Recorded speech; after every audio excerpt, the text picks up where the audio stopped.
Hey, everybody! Welcome to Game Central Junction. As always, I am your host, The Metal. Marsupial Gamer will, in fact, be with us. He is just running late. He thought he'd have enough time to make it from the office here. He thought wrong. I don't know how long it's going to take him to be here.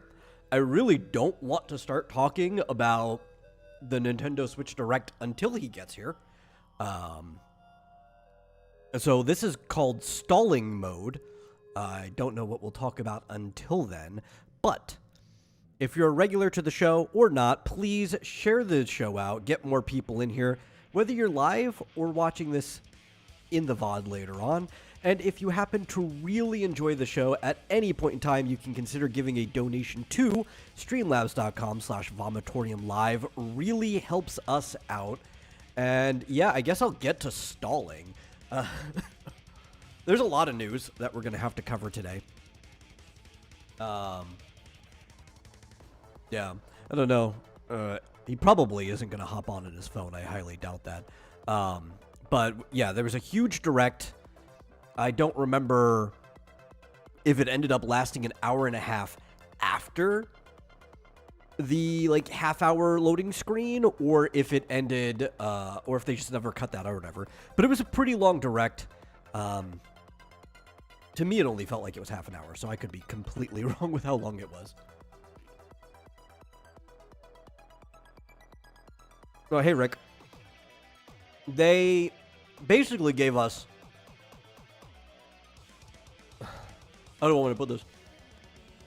They gave us all the information they wanted us to know about the Switch 2, but it wasn't until after the Direct that we actually got the information we needed to know about the Switch 2. Like, its price, estimated game prices, and, when do pre-orders begin, how to pre-order the game. All this stuff was reserved for after the Direct, which was really shady. There's actually a lot of stuff in the Direct that we'll get to where I thought Nintendo was being kind of greedy in that typical Nintendo way. They do give you every bit of your money's worth when they sell something to you, but they ask for quite a lot. And we'll get around to that. It's a mixed bag. I thought, as a stream, the Direct itself, I gave it a 25 out of 10. That got lowered a lot afterwards, though, after we got that extra information, where for a console launch, this might be an 8 out of 10. Maybe a 7. I don't know. We'll see as we get closer to launch and how things are handled. Still a higher bar because the last few console launches just haven't been that good. Across the board, like no matter what company is putting out a console, the bar's been put pretty low. It's not like the launch of the Wii, which was stellar, or the launch of the 64, or the PlayStation 2 had a really good launch. There are some really high bars. I don't know if the Switch is going to pass any of those high bars, or the Switch 2. The original Switch's launch was, middling, maybe about a 6 out of 10. It was above the middle line. But the original Switch only really had Breath of the Wild on it at launch, which it had, but that was a game that was also available for the Wii U. So you can't even say that the Switch's launch was that good. And some of the cool things it did have at launch were things that people didn't end up getting. Like 1-2 Switch was a really good game. It had really good ideas behind it, but nobody ended up getting it, right? So, actually, I might even put the regular Switch launch back down to a 5, now that I think about it. It was middle of the road. So, by comparison, just the information we have, this does look like it's going to be a better than average launch. Possibly up to an 8. Maybe just a 7. Oh, hey, Buck, he says, I'm pretty sure I'm going to be out $580 by the time July is over. That's after just 2 games too, right? That's getting the bundle for Mario Kart and then getting Donkey Kong, which comes out in July that I know you want. Yeah, it's Oh, it's gonna hurt. Better start setting money aside now.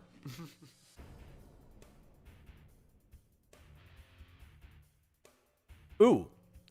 I hear coughing, echoing in the distance. I think Marsupial is home, so it shouldn't take very long for him to end up on the call. Don't rush him, but he'll be here soon. And then we can actually dig into the meat of this stuff.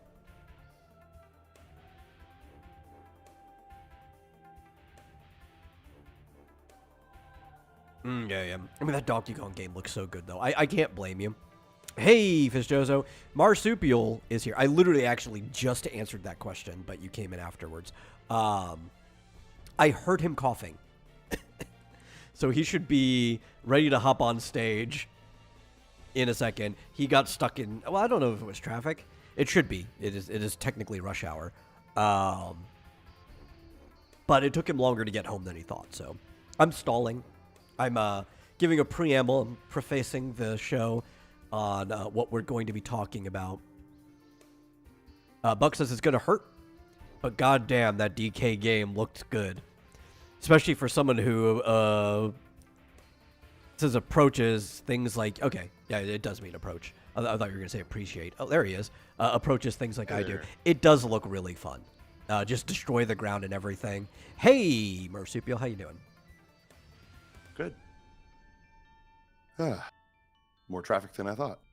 It was traffic, okay. I wasn't sure what was stalling you, but I know we are still in rush hour, so traffic was always on the table. Out of nowhere. So. Now it's out of nowhere. Up until that. And now we're dropping 100% of frames. Oh. Check that. I don't know. Hold on. Is this... I think it's stabilizing. Sounds better. There we go. I don't know what that was. At all. It looks stable now. I think when I turned on my computer, it decided to like download updates or some shit. Who knows? Yeah. But let's catch up with the chat real quick. Yeah, it shouldn't, but... Fizz wants to know, is Switch 2 going to be the way of the Wii U? No. I do have some qualms about some of the stuff we learned, especially after the Direct, but it is definitely not going to be on the level of the Wii U. Like I said, as a launch, this is still going to be a much better than average launch. Depending on how things handle closer to it, it's either going to be a 7 or 8 out of 10 for a launch. But we'll see how it happens when we get closer to it. Is Diddy Kong going to be in it, or is he censored? I don't know what that means. Like, why would you censor Diddy Kong? Censored? I don't know. Is he just not going to be in it? I mean, they gave Donkey Kong pants, so they could give Diddy pants if they really need to. They gave Donkey Kong pants? Yeah, he's got overalls. Did you not? You didn't see he was wearing? Because he was like a miner, so he had like overalls on. Oh. It was a cool look for him. Manticore was here. He says, "Yo, Metal, dropping a like." I thought I'd say hail. Well, thank you very much. Flitz here. We got him to sign into YouTube 3 times this week. I think that's a record. He says, everyone on Shitter crying about Switch 2 prices being $80 digital games or more. But we all know they'll still pay whatever Nintendo asks. Yeah, I mean, they might get less games than they would have otherwise, but they'll still be getting all of the big games because people can't control themselves, right? So Mario Kart will be bought regardless. Donkey Kong will probably be bought regardless. It's just people who are on the fence of getting something like the new Tamagotchi Life might be off the fence now because of how much more games are costing, right? Well, the question is there a price yet for the Tamagotchi Life? Like, they didn't say I'm not even. Every game that's probably going $80. to still be because it's going to be on the regular Switch as well. That was before this. I'm just saying, like, the raise in these mainstay games price means that it's probably coming out of fence-sitting decisions on other games, even if that game's a normal price, right? If you were on the fence about something and you're like, well, these two games combined are now costing me anywhere between $20 to $40 more than I paid before, well, that's almost another game, right? So that's one more game out of the budget. I'm getting rid of the stuff I was on the fence about. I think that's what it's going to lead to mostly. Buck's happy they brought back the original Ooh Banana from Donkey Kong 64. The thing I was telling you from the other day that every time I see banana goes through my head, it goes, oh, banana. Now, what were you going to say, you guess? I don't know. Well, I think it's just a simple What's budgeting. the name of this game? Which game? The new Donkey Kong? Donkey Kong. Bonanza. Bonanza. Yeah. I wanted to see his pants. Yeah, he's wearing like overalls. Fascinated by this. But just the idea that I didn't Donkey notice Kong that he would be has a wearing bit- anything but a tie. Yeah. I mean, he needs to wear a suit along with it, but I think he has a lot more expressive, like, expressions. Yeah. That was the first thing I noticed, but like, not necessarily in a good way.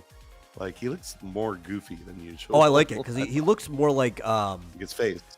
like the drawings of the original Donkey Kong game on the side of the cabinet,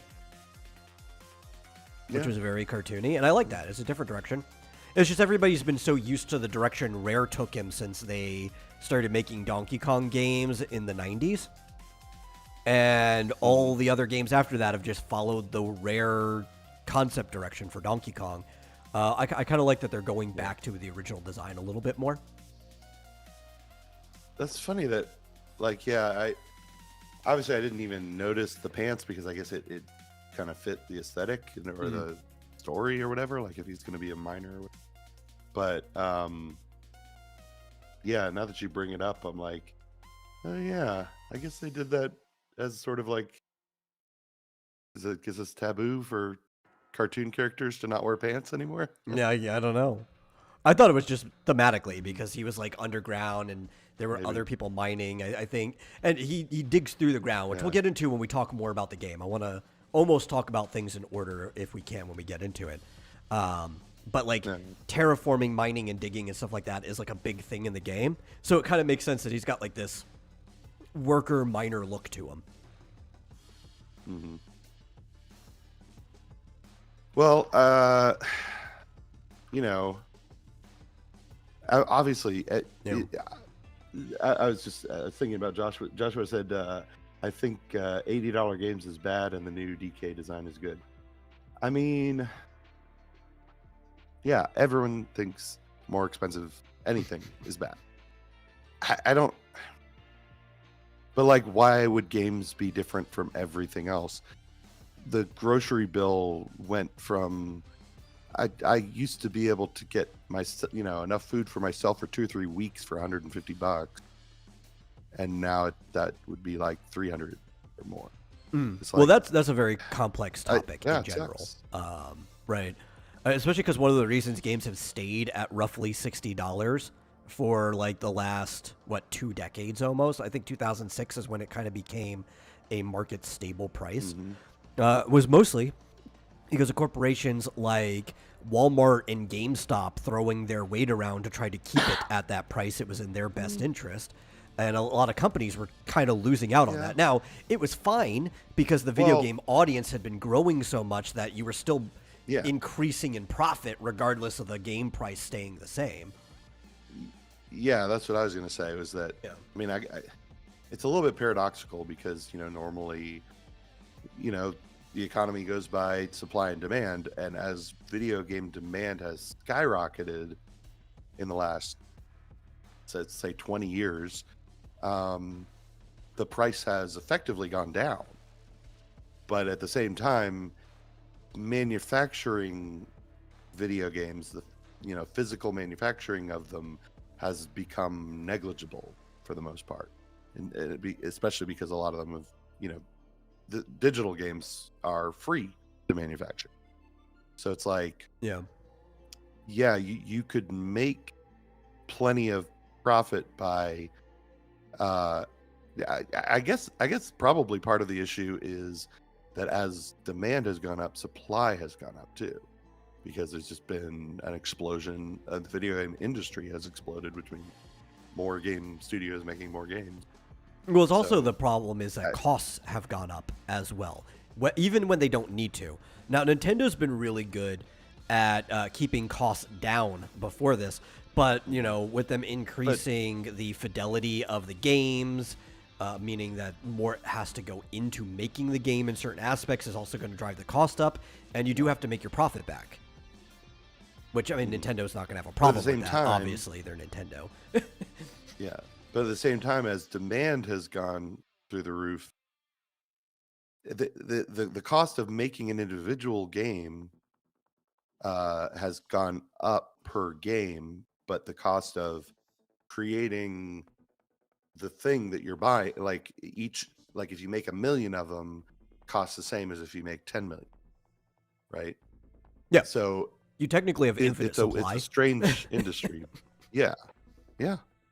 That may be part of it, because we've gone from quite expensive, NES, SNES cartridges, N64 cartridges, that's those sorts of things where you actually had to take into account the cost of the microchips and the cost of the plastic and the manufacturing, shipping. and Yeah, all but that I do bullshit. think on the like- side.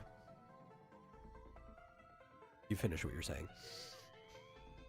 To basically saying, okay, there's a one-time upfront cost that is going up and up and up, but then once you're done with that, it's free from that point forward, like for practically to recreate, to make 1 million or 10 million. So that's I think that has something to do with why the price has stayed it's actually gone down when you correct for inflation. Yeah, I was going to say, but what you partially brought up, that in the supply side, we do have to count the fact that, especially for people who aren't Nintendo, which might be why people are being so critical of Nintendo, because it seems like they've kept the cost of their games down to make. The cost of creating the game, like in the first place, has gotten so extremely high that it can even make like Hollywood productions look like nothing, Mm-hmm. True. And I get what Flit's saying. Is it really a one-time cost? Well, I'm oversimplifying, obviously, because even after making it, there's patches to do. There's add-ons, DLC, whether free or paid. And then it gets complicated in the other direction too, because sometimes you can reuse assets and work that was done on another game in a future one. So it's like, while costs might go up in one area, they also go down in the other. See, I'm an economist by education. Actually, Yeah. I have an economics degree, and there's an old joke that says, how does it go? A philosopher, a priest, and an economist are stuck on a desert island, and they have a bunch of cans of food that they can't, figure out how to get to, and so, the first person suggests, breaking the can with, a catapult. The other person suggests, throwing rocks at it. And the economist says, well, let's first assume that we have a can opener. That's hilarious to economists. No, I'm sure. Yeah. It's simplifying and, making assumptions that are, in order to sort of get to the heart of the issue, I think. Why don't you just use one of the other What cans to open the can? What I like to do. That would be very efficient, right? Because then you don't need extra materials. You already have cans. But if you assume you have a can opener, just use that. I do assume I have a can opener. It's called the can. Yeah. Very good. Anyway, yeah, it's complicated, but I think it is a surprise that Nintendo went first with the next big boost. Although people were, games I have still been kind think of like, GTA 6 is going to be the first $100 game. yeah. Well, the games, I think they had been 50 for a long time, it feels like, and then they jumped up to 60 quite recently. At Nintendo, And yeah. then I've seen a few that are like 70. No, in general. During no, a lot of them have been 60 since like 2006. It depends where you're buying from, though, right? Now, Nintendo, back in the aughts, they still had some things that were like on handheld as low as 40. Some of their things were being sold for like 45 on consoles. But then when we get like through the mid Wii to the Wii U, they had a lot of games that were like $50 on console, 45 on the 3DS. And around the Switch, things were just It usually stably be like $60. Yeah, sometimes. I remember, yeah. Well, I was going to say the handhelds, they 50 let for fluctuate more. Yeah. A bit, yeah. Yeah, I recall, like, yeah, usually the console games would be like 50. When I say for a long time, I guess I it's hard to remember exactly, but I'm thinking the Wii days, even into the Wii U. Usually even the some console early games would Wii be around games were 50. definitely still close to like 45-ish or whatever. It was like halfway through the Wii Yeah. cycle that we started seeing more of the 50. Right, and then the handhelds are typically way back, like at the beginning of the Wii days would be like 30. Yeah, you could find about 30, maybe 35, and then it kind of jumped up to 40 and 60, and then the DS died. Yeah, the 3DS had a lot of $45 games, but they didn't really ever get to like 50 on the 3DS. They were, not usually. I don't remember how much like Metroid, Samus Returns, I feel like was one of the later titles. I don't think it was 50. No. Well, you continue to. But we've already started getting primed for this, right? Because like Tears of the Kingdom was 70. Was it? Yeah. Yeah, I guess so. It was $70. A lot of people didn't pay for it because I think there was like one of those bundles available if you got Tears of the Kingdom after launch, or maybe it was available at launch, but it was like one of those like 2 for whatever, right? And you end up saving some money. It was like 2 for 100, or I forgot what the bundle deal was. And some people, I think, still ended up coming to about 100 because it's like, oh yeah, I got Tears of the Kingdom, but then the other game that I got was like $40 anyway, so it kind of just ended up evening out. Yeah. Actually, can't even find what the original MSRP was. Yeah. But it's like, before like 2006 where things for most of the industry was stably 60. Like if you go over to PlayStation or Xbox, video game prices weren't stable at all, right? They could be anywhere between $30 to $80 back in the 90s, depending on the game you were picking up. Mm-hmm. Now this was 8 years ago or 7.5 years ago. But it was $40. Yeah, $40 that's what I figured. 3DS. And that was a first party AAA title. Well, it wasn't first party, I guess second party, Mercury Steam. Yeah. First party published anyway. No, I think that's third party. It's just it was licensed. Like they hired a third party to do it. Yeah. Yeah.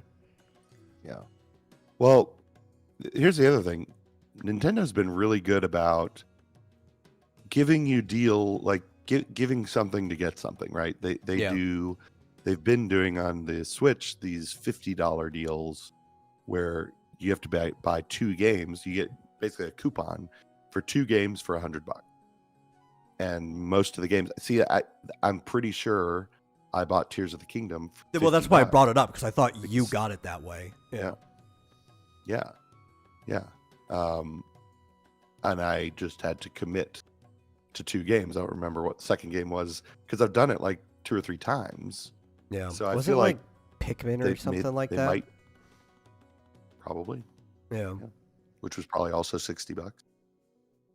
But I got them for 50. Yeah, that was actually probably the best deal. Was that? Yeah, now I remember Tears of the Kingdom basically got $20 off. Yeah. So Joshua says even 70. Yeah, is I think too much, a lot of people believe that. Yeah. To me, it's just, I don't know. It's much ado about nothing. It does suck. I wish games were $20. I don't know, but yeah, everything else is more expensive. Like, Yeah. why shouldn't games be?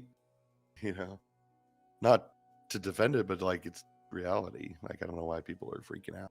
Oh, well, I mean, hey, Just say, it thanks, depends, Biden. right?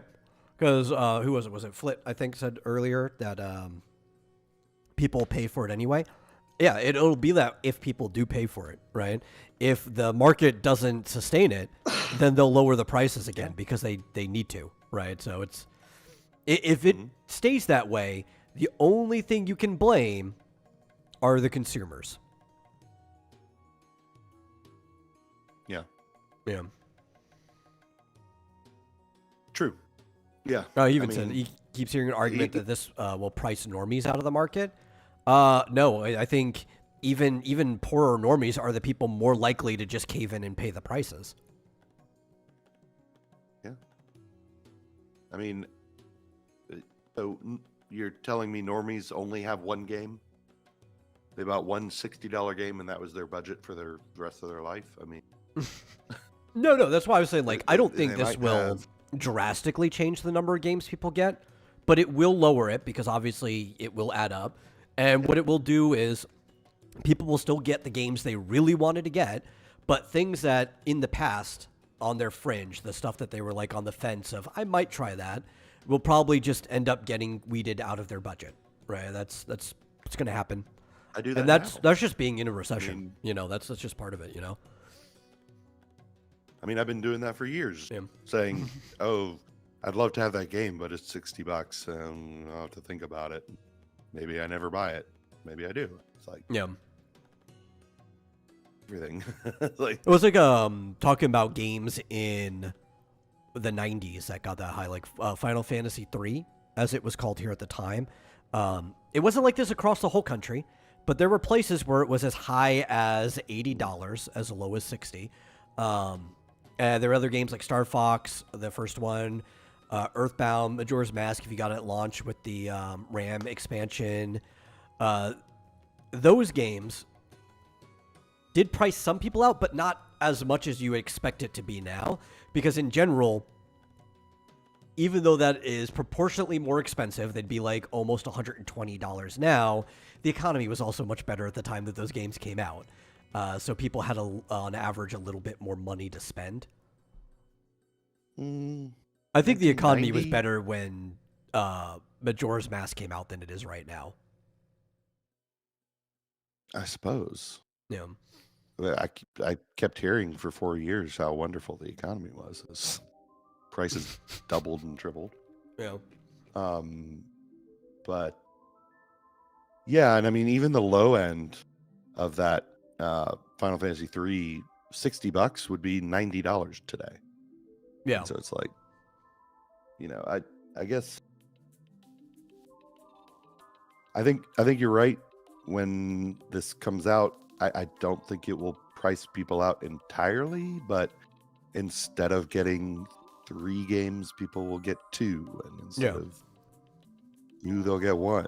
And or they'll get like the Mario Kart until- bundle because it's going to save you what, $30 on Mario $30. Kart if you get the bundle, and then they'll get like one other game on top of that later on in the year.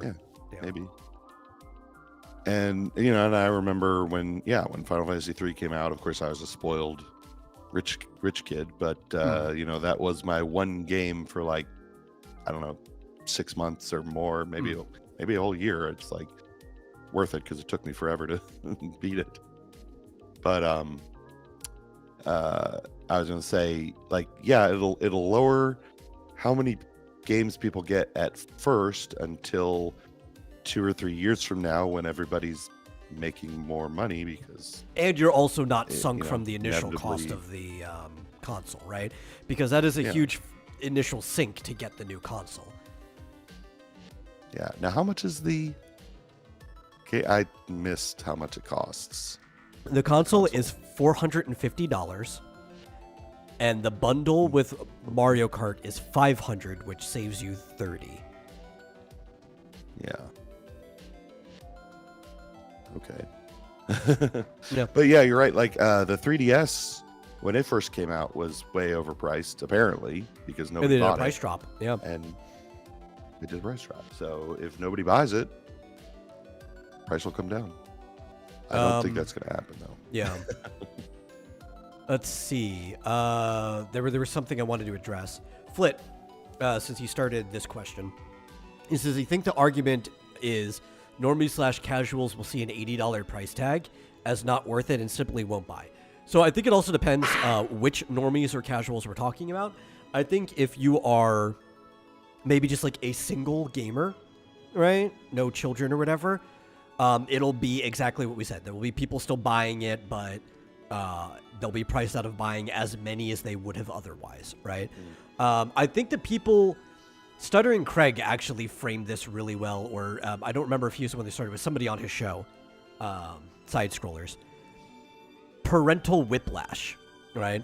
And it won't even be just because the games are $80 or $90 possibly on the shelf, though I've heard some arguments that may have been misinformation that was spread too early. We actually don't know what the physical retail price is going to be yet, but some people are saying it's up to $90. They'll see like a $90 game on a store shelf next to a Switch 1 game that is only $60, and that whiplash will make them not buy a Switch 2 game. And that might be true. I think, especially parents buying things for kids, they'll be like, no, I'm not paying $30 extra for this new console game. Maybe I'll just go pick you up an old Switch game instead. Well, that's probably the case because that's been the case since the SNES. I remember news stories about being like, we just bought him the NES only 5 years ago, and isn't it the same? What's the difference? Like, we have to spend another, what was it back then, $150 for the SNES or something? In some places it was like as low as $130 on launch because it wasn't a stable price across. Which in today's dollars would probably be the equivalent of $450. Yeah. Well, like the NES was $199.99, which is actually I posted that the price converter in the vomitorium, so I can give you what the exact price is. Where is video games? There we go. So the NES in today's money would be $587.06.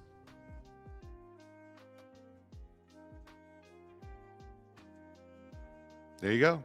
Yeah. It's cheap. Go out and buy it. Buy two. Well, you're going. What are you guys complaining about? you have to get one for your girlfriend too. Don't call her that. She doesn't like that. No, okay. Joking. Yes. I have to get a second one for my partner, yes. Let's see. Fish Joseph says, I can tell there is a recession because nobody wants to pay $18 to buy my poster, although I may just be selling it. I don't know what the end part, maybe you missed a word or something. I don't know, maybe people just don't want the poster either, And Joshua says, wouldn't it hurt the games industry if people start buying less games? It'll hurt parts of the game industry. It might be healthier for the industry, though, right? There's a lot of bloat in the games industry that might need to die off. So, like, we don't know if people buying less games and some companies closing might ultimately be better for the games industry. It's hard to tell.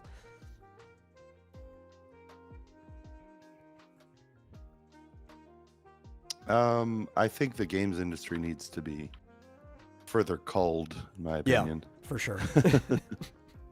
I mean, there's this notion that games, games cost more to make, but do they have to? They don't really have to. Depends on what you're talking about, but like, oh my God, like people, I swear people are so, this isn't a revelation, but people on the internet are stupid, right? Oh, yeah. Stupid. I posted about the fucking 2 hours of credits at the end of, what was it, AC Shadows, I think? Yeah. It's got like the longest credits in video game history or something like that. Yeah. And I'm like, this is why games suck. And people are like, what? Because they acknowledge the people that worked on the game? I'm like, No, because you've got 10,000 people working on a game that could be made by 100. A game And that it's looks like- like it was made by 100. Like, look at the quality of it. Yeah. Like, what are they like? I would say, well, 90% of the people that worked on it were completely unnecessary, worthless, just waste of money. And at least 80% of them probably didn't actually contribute anything Yeah. positive. Like, and then only 10% in between were like people who did contribute something, but they didn't really, the other Oh, yeah, 10% probably could have done just as much if maybe if you paid them more, but if you got better, more capable developers. Yeah. So, if the industry ends up getting rid of at least 50% of the worthless people that should never have been in the industry to begin with, I don't think it's a bad thing. Yeah. I think you're going to end up with the higher quality developers, or you'll end up, or on the other hand, you might end up with companies that are like, oh, we're going to cut all the most expensive people and end up with the shittiest. Yeah, but eventually those companies are just going to close out, so that's fine. You just don't buy their games. True. Flit says, I can't believe Marsupial just called everyone in chat stupid. Yeah, dude, I cannot own that comment. That's entirely him. I said people on the internet.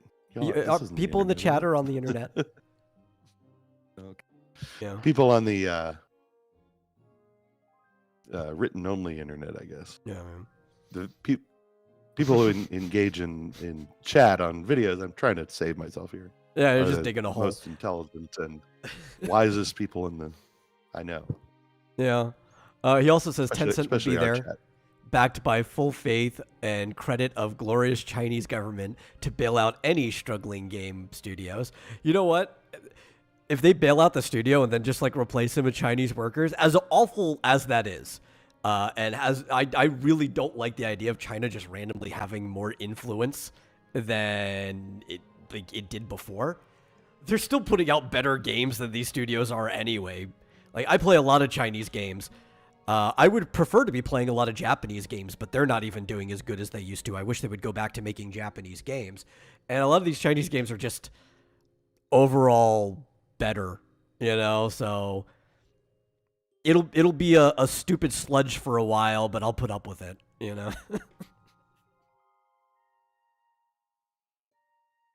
Yeah, I have a feeling that anything that Tencent would be willing to either like an IP that they'd be peeling off, or just a whole game studio they'd acquire, would probably go up in quality. Well, Ubisoft just made like a shell company, right, to keep most of their good IPs, like only the strongest ones, and Tencent's like a fifth owner of it or something. I think they're 20% owner of that shell company. Yeah. Well, if it brings Rayman back, I don't care. Yeah, I don't quite understand. Well, we're kind of learning interesting things. Like, I don't know if Ubisoft was a beneficiary, but it seems like even some game studios were getting money from USAID and other NGOs. They were basically getting our tax money to make shitty games that they lose money on. That's how they've been able to lose money for so long on utterly shitty games. We knew it was all subsidized. We just didn't know exactly where it was coming from. Yeah. Well, I didn't know. I mean, I guess maybe I was naive, but I do. I just couldn't understand why. Yeah, I couldn't understand why investors were okay with these companies losing billions and billions of dollars. Turns out they weren't. They were just using all this money, all of our money.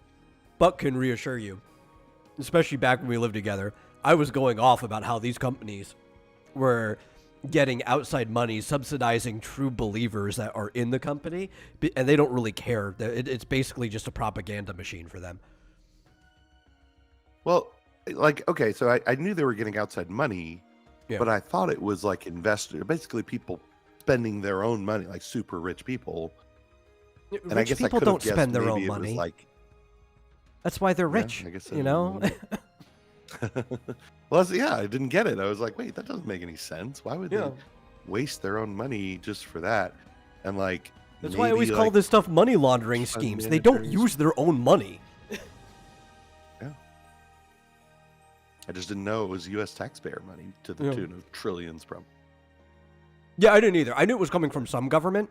I figured some of it was probably coming from us. I didn't know if the bulk was. I figured the EU was probably putting some money into it too, and maybe a couple other places. But it was vindicating and also a little alarming to find out just how much of it was coming from our government. Crazy. It's like, when we first started to hear about, they made a stage play about trannies in Zimbabwe or whatever. It's like, yeah, that sounds about right. Oh, and also they gave $10 billion to Ubisoft. What? Yeah. They did what? Like, it just shocked me. I was like, that's a, random example. I don't think that was an actual headline, but I did see some things like that. So, explains everything. Joshua had a good question. He said, I think I heard someone say that games were more expensive back then because they were selling less copies. Is that true? It's complicated. That's part of it. It was also manufacturing costs. It was another big part, like the actual physical hardware that could vary from game to game. Like they'd have the same shell, they'd have the same like port, right? Like a connector. But then like the game was basically like almost like a motherboard that had different pieces on it itself, and that could vary from cart to cart. So there's a lot of reasons games varied in price, and some of them were really expensive. Yeah, a much larger proportion. I mean, to the point where at this point it's practically zero. It's very tiny percent went into the manufacturing of the physical, thing that was the game. And I think, when you talk about Nintendo, they also required really strict contracts. Like you could not make a game. First of all, they were the only ones allowed to manufacture a Nintendo game, right? So if you wanted to make a game, okay, here's our software, Nintendo has to go make it now and attach their little lockout chip or lockout. Or you got a really bad bootleg cartridge that didn't even necessarily look like a Nintendo cartridge.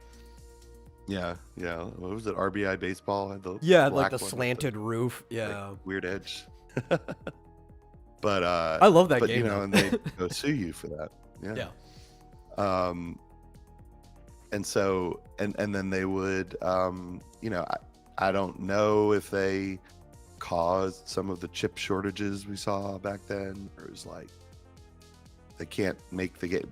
When they're like the only manufacturer, there's gonna be shortages here and there, and it's just a lack of competition because they monopolized the manufacturing of them.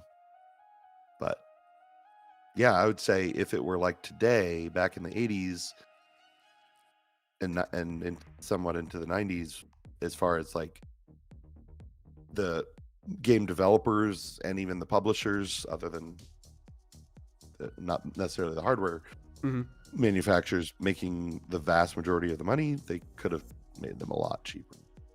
Yeah. But the fact is they needed somebody to build these expensive cartridges relatively. Yeah, and then other doodads and stuff that go into the cartridge and help, right? Like one of the reasons the original Star Fox was so expensive was because of the Super Effects chip that was in it.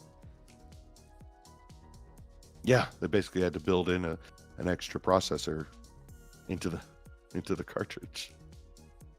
And plus, I think there were pretty expensive like fees, like just flat out licensing fees. Like if you want to make a Nintendo game, you have to be approved by Nintendo, and they'd only give out a certain number of approvals or licenses, whatever they called it, That's No, why I a remember lot of exactly what it looked like. The official Nintendo seal of lot of game approval. companies, Yeah. yeah, and each company could only come out with a certain number of games per year. So a lot of companies would spin off these other companies and get them approved, so each sub company could make their maximum number of Nintendo games each year. So it's just very tightly controlled monopolistic practices, I think, that made them so expensive. But it's such a tiny industry that nobody, like the government, didn't care that Yeah. much. Some courts cared, but yeah, it's definitely not. I mean, that's the other thing. There's so much competition for the consoles and for the games. That's kept prices incredibly Now, low. the thing is, though, there's something we haven't touched on.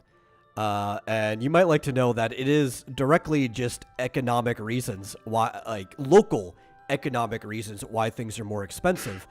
And part of that actually is the tariffs that have been applied. And we know that because they've outright just come out and said it. And the fact that if you were to convert the money, the Switch 2 is about $100 cheaper in Japan, and it's region locked.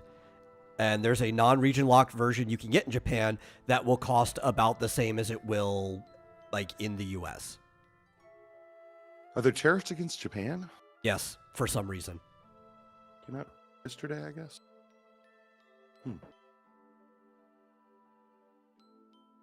And against Taiwan as well, which is where a lot of the manufacturing for this stuff is.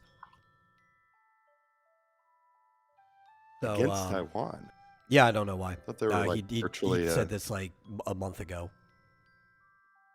Yeah. Oh, okay. Yeah. Japan, 24%. Yeah. So here's the thing.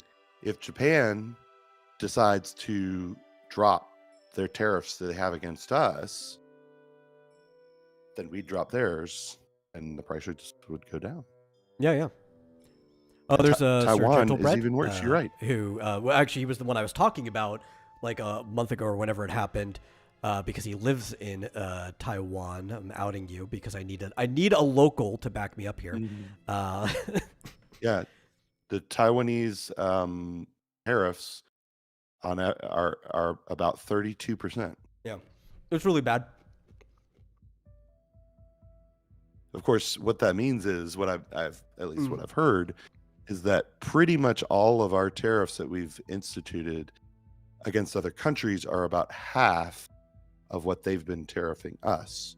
So basically, Taiwan's tariffs against the United States apparently have been about 64%, and Japan's have been 48%.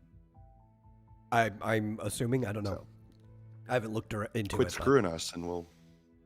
Yeah, but I mean that's the reason why it's as expensive as it is. At least the console. The games probably would be regardless. But the system is about $100 cheaper in Japan. Makes sense. Which was actually the I mean, price I was holding out for, thinking like, no, that's an impossible price, but it's the one I'd want. And then I look at the Japanese price. I'm like, yeah, I almost would have gotten the price I wanted for it. Yeah. So you see 350 times 1.24. Yeah, he says, turns out the tariffs aren't tariffs, 435, yeah. but them counting trade deficits as tariffs. Well, that's one aspect. Yeah. But mostly due to tariffs and currency manipulation Yeah. and other things. There's also barriers to entry where they only allow certain numbers of goods at certain times, and sort of. It's like, well, open it up to free trade and we'll drop our tariffs. Joshua says that Maximilian Dude said they overpriced arcade game ports just because they knew they could get away with it and because arcade game fans would pay whatever. I don't know if that's actually true or not. Like, I've never looked into that, but it's like believable, apocryphal at worst, because like people who play games in the arcade are already used to just like dumping quarters into games, and they would just justify it like, oh, But if I buy this large price now, I never have to dump a quarter into the game again. So maybe it's true.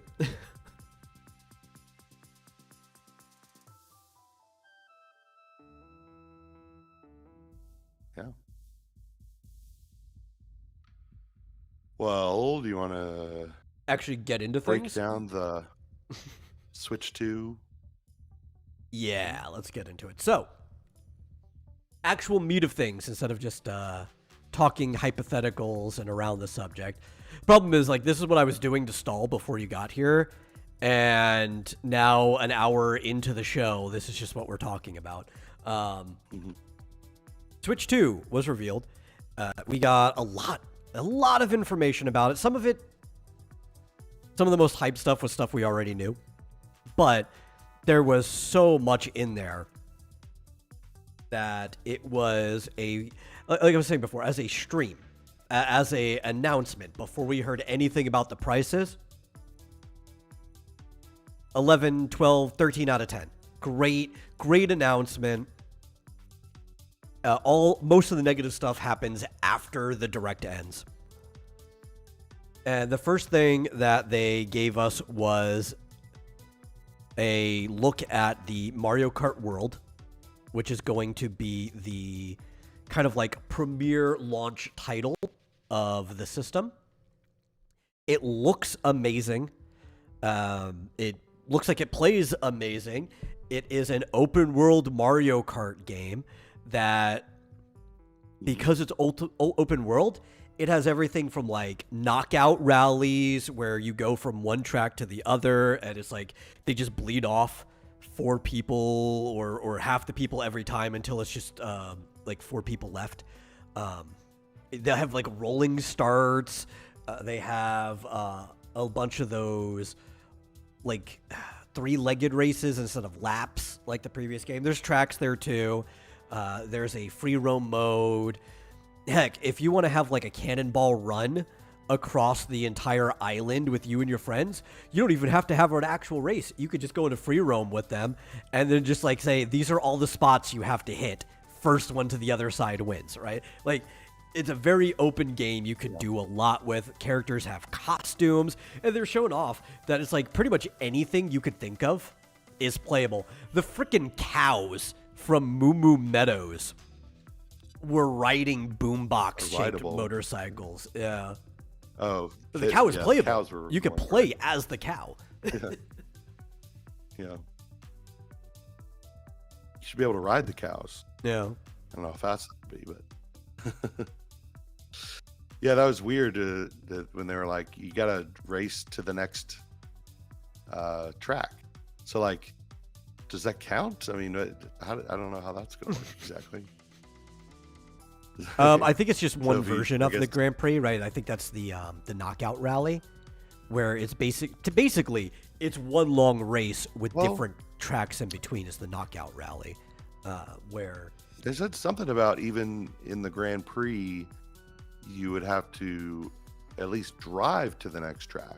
That's why I'm saying I don't know. If it may not actually knock anyone out till you get there, right? Like maybe that's just like a flavor thing. Where it's like, okay, everyone's done. Now drive to the next track. Yeah, maybe. But then it's like, what if you're in what is it? Geeks and Gamers plays like Mario Kart every week, and like, do you have the option of being like, okay, let's just get to the next race? I'm sure there will probably be like a traditional Grand Prix mode that jumps you from track to track. Like that will probably be an option. Yeah, especially for like online mode. Right, playing against randos. Mm-hmm. It is cool that you can basically there's like a free roam mode where you can just go anywhere. Oh, yeah. I'm excited. Open world Mario Kart. Like, the thing is, I'm glad that is the launch bundle game. Whether I'll be able to get one or not is up to question, but I'm glad that is the launch game, because I could see myself just being satisfied with that and having access to Switch Online's like classic stuff for like the next year and not even being bothered by anything else, you know? Yeah. Yeah, especially the GameCube game. There are a lot of good ones, which we'll get to that. But this is like the headline premiere game. They expect everyone to get it. Makes sense because Mario Kart 8 is like one of the best-selling games of all time. It's like it's up there. It's probably the best-selling Nintendo game of all time in a single iteration. I've heard Nintendo say that if you count all the iterations of games like Mario 3, it might still be a better seller, but you have to add up the fact that they're technically different versions of the game. 8 as a single version, not even counting the Wii U before, just 8 Deluxe is like the best-selling Nintendo game. It makes sense that they want to go out swinging with Mario Kart World. That is the best decision they literally could have made for this console. It's funny that Wikipedia lists Wii Sports, but wasn't that free? Wasn't it Yeah, free? so a lot of people don't count that because you got it with the console, and it wasn't even a bundle. Like, if you got a Wii, you just got Wii Sports. Yeah, which kind of makes this whole, I forget what it was called, this little intro game where it teaches you about the Switch 2. Which I think was like the next why announcement. Isn't that free? Yeah. It's ridiculous. It's a little weird that that's not free. I would hope that it would just be like $10, but like even then, it seemed like it was going to be like a free game, right? Like when they were showing it off and like, oh look, these are a bunch of little mini games that give you tutorials about how the Switch works, and there's like quizzes and stuff like that. Here, look, you can even putt this ball into this hole using the motion controls or whatever, and it looked interesting. Yeah. Kind of gave me some like Namco Museum vibes to it, but then at the end they're like, and you can purchase it. I'm like, I don't want to purchase your tutorial, you know? Yeah. This is worse than Astrobot's Playroom, and they gave that away for free. Mm-hmm. Yeah. But yeah, Mario Kart 8 and Mario Kart 8 Deluxe together sold almost 76 million, which is the 5th or 4th most best-selling, depending on whether you count Wii Sports. Yeah. Best-selling game of all time. So, it does make sense. I mean, considering the next Nintendo game after that is Super Mario Brothers, the original, with 58 million. So it's kind of interesting that like, is Super Mario Odyssey even on this list? Oh, and I think Super Mario Brothers is actually probably higher than that too. The issue is it's just been made so many times that you can't keep track of it. Yeah, hard to. Yeah, Pokemon and Animal Crossing are pretty high up, but then the highest selling Zelda game is Breath of the Wild with 34 million. Yeah, and so yeah, makes perfect sense. I think, and also we haven't had a new Mario Kart game in 7 years, or wait, more than that, 8 years. Because Deluxe doesn't count, right? So it was like near the end of the Wii U. Yeah. No, they want to count Deluxe because they added so much more to it, and they gave all that DLC that wasn't available. And it's like, okay, you get a pass with that just because you fulfilled people's Mario Kart needs since then. Yeah. But I guess they didn't really. Did they show off other kinds of modes of like the carts themselves? Yeah, so instead of gliders, the carts will now turn like jet mode. It kind of reminded me of Sonic All-Stars Racing Transformed, where you just kind of like rocket off for flight. Although a lot of people will like this game a lot more. I liked Racing Transform. It's one of my favorite arcade racers as a genre, but a lot of people don't. So this will be the best version of that game, I guess. Yeah. Joshua says you can control an 18-wheeler as a power-up. Yeah, like I guess, yeah. Goes out of control and it just plows through. It's like the bullet bill power-up in the past, almost like the bonsai bill. Yeah. It seemed like there was some ability, kind of like in Super Mario Odyssey, to like take control of a lot of things. Like, I don't know if a hat was involved, throwing it at things, but unless I was misinterpreting that is just a power up. I was just really excited about all the costumes because everybody was excited about all the characters you could play, but I'll be real. I'm just going to play Daisy anyway. I don't care what, like, oh, that's an exciting character. That would be cool. And I'm just going to end up playing Daisy. But the outfits, right? Which gets me excited because, like, think of all the outfits I could put Daisy in. So that's cool. They even showed her off. There's a photo mode in it, which I guess every open world game needs a photo mode now. That's just a requirement. And they had like the three ladies, the princesses, there together, Peach, Rosalina, and Daisy, on their bikes taking a picture together. They were all in different outfits. So I don't know. I'm really excited for the game. Yeah. Do you mind if I share the video? Oh, sure. Let me might as well figure out where the full screen is. There we go. Otherwise, it's just us talking about it. But yeah, that's why people come to the show. No, they just want to see this. It's like, show us the stuff. We don't want to watch the direct ourselves. Yeah. It's funny. I watched after watching the actual direct, I watched Asmongold basically just roast it the entire time. Yeah. This is like Joshua. He did say like is right up my alley. I'm not going to play as Cheap when I can play as Daisy.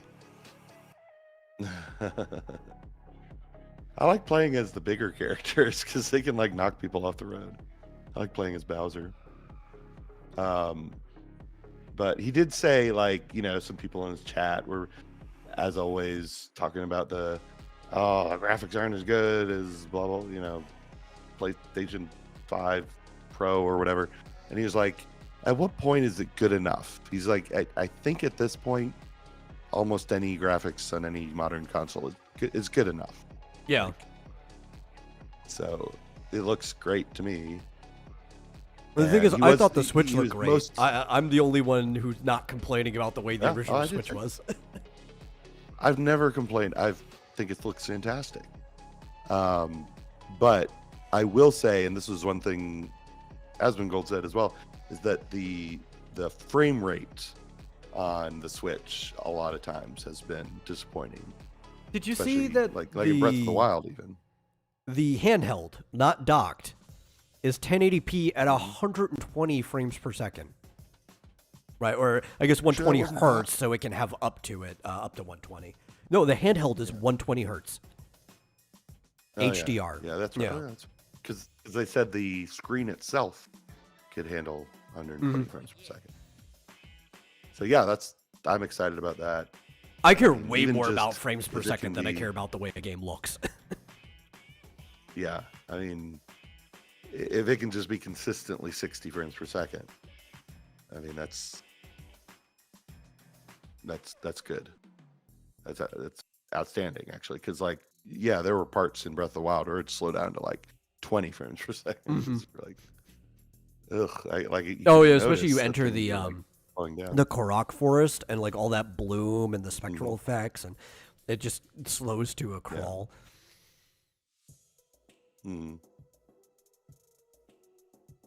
But yeah, and you can have 24 people in one race. Yep, that's fucking awesome. I remember they mentioned that. How many can you have in Mario Kart 8? So see, this is one of the knockout rallies, and you notice that number, right? So each race, the number of people who get to continue gets lower. So you had like one at 16, one had an 8. It will basically lock once that number of people pass the finish line. Until there's only 4 people in the last race of the knockout rally. I think that's really cool that they're adding more modes to it. Gentle Bread. It's kind of. It says he's a Toad Man for life. Gotta acknowledge that. And Flit says, Metal got a little too excited about the idea of playing dress up with Daisy. Listen, Daisy's best girl. It's a lot like what's it called? Fall Guys, right? It's like it showed next person's in 5th, and they had to be in 8th or better at the next. I guess, It's flat. Cannonball Run. That's what it is. Yeah. It's Mario Kart Cannonball Run. Mm-hmm.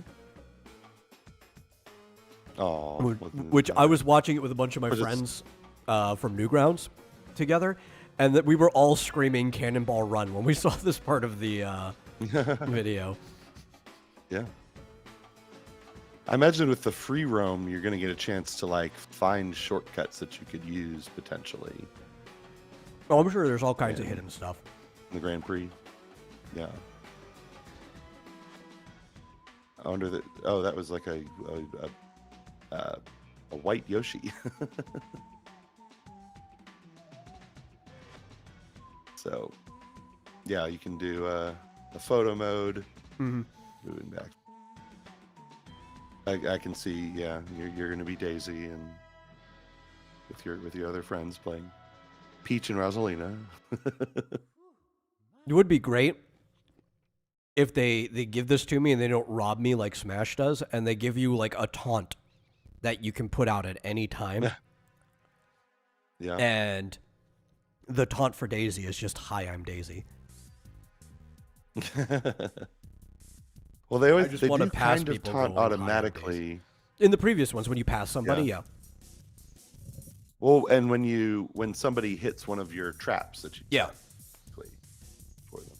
But if you specific ways, like if you pass somebody because you were drafting them, they'll do like a little snarky thing.